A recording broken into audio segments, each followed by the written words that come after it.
স্বপ্নতে 160 টাকার গরুর মাংসের প্যাকেজ পাওয়া যাচ্ছে, সাথে আবার আলুও আছে। এইটা শুনে তো আমি আনন্দিত হয়ে গেছি।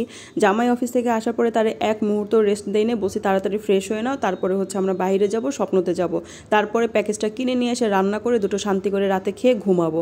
ওমা, যাওয়ার পরে দেখি কি তাদের কাছে অ্যাভেলেবেল নেই। এটা শুধু ঢাকাতে পাওয়া যাবে। টাঙ্গাইলে ভাই 3টা স্বপ্নের আউটলেট, একটাতেও অ্যাভেলেবেল নেই। তাহলে ঢাকার মানুষগুলা পাবে, অন্যান্য জেলার মানুষগুলা কি দোষ করছে? এটা আমার স্বপ্নের কাছে প্রশ্ন। আর আমি জানি এই প্রশ্নের উত্তর স্বপ্নও আয়সা আমার স্বপ্নতে দিবে না। যাই হোক, এই কথা বাদই দিলাম। এখন মনের দুঃখে চলে গেছে হচ্ছে ডিস্ট্রিক্ট বটতলার মটকা রেস্টুরেন্টে। আমি যখন প্রথম 3 বছর আগে হচ্ছে টাঙ্গাইলে আসি, তখন প্রথম ভিজিট করা রেস্টুরেন্ট ছিল আমার মটকা রেস্টুরেন্ট। আর এই রেস্টুরেন্টটা দোতলাতে তোমরা বসতে পারো। এক পাশে কিন্তু ফ্লোরিং করা, আরেক পাশে হচ্ছে চেয়ার টেবিল। তো ওইখানে কিন্তু নন এসি, আর চেয়ার টেবিল যেই পাশে সেই পাশে এসি। তোমরা বন্ধু বান্ধব মিলে আড্ডা দিতে পারো, ওইখানে বসে বেশি ভালো লাগবে। আমরা হচ্ছে চেয়ার টেবিলের এই সাইডেই চলে আসছি। এখন মেনু দেখতেছিলাম যে আসলে কি অর্ডার করা যায়। আপনাদের ভাইয়া বলতেছিল যাই অর্ডার করো না কেন আমার জন্য কিন্তু বার্গার রাখো, কারণ সে প্রচুর পরিমাণে বার্গার পছন্দ করে।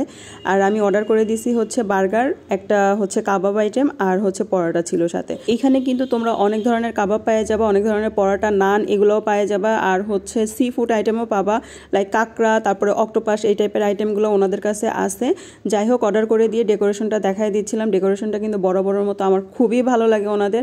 আর ওই যে দেখো বাঁশগুলো উপরে, আমি এখানে আঙুল দিয়ে দেখাচ্ছিলাম। ঠিক আছে, তোমরা যারা বন্ধু বান্ধব মিলে যাবাও, যেই বন্ধু ট্রিট দেওয়ার কথা বলে নিয়ে যাবে কিন্তু বিল দেওয়ার সময় দিবে না, তাকে ওইখান থেকে একটা বাঁশ খুলে দিতে পারবে। এখন কিভাবে দিবা সেটা তোমার ব্যাপার, আমি এটা জানি না। যাই হোক, এই তো খাবার চলে আসছে। তারপরে হচ্ছে একটু ঢং করে ভিডিও করতে চাইছিলাম কিন্তু হয় নাই। আর এখানে কাবাবটা দেখাচ্ছিল। আমি তো কাবাবগুলো দেখে অবাক হয়ে গেছি। এই কারণে লাস্ট টাইম আমি যখন গেছি তখনও এটার কোয়ালিটি অনেক ভালো ছিল, কোয়ান্টিটিও অনেক ভালো ছিল। মাঝখানে অনেক দিন যায়নি, অনেকদিন পরে যখন গেছি তাদের কোয়ালিটি এবং কোয়ান্টিটি দুইটাই কম।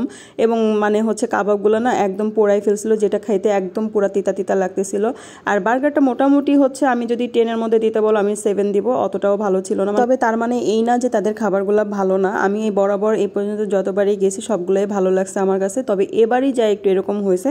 আপনারা অর্ডার দেওয়ার সময় একটু শিওর হয়ে দিবেন। আমি অর্ডার দিছিলাম হচ্ছে আফগানি কাবাব, মানে হচ্ছে একটু বলে দিবেন যাতে ওভারকুক না হয়ে যায়, মানে পোড়াই না ফেলে।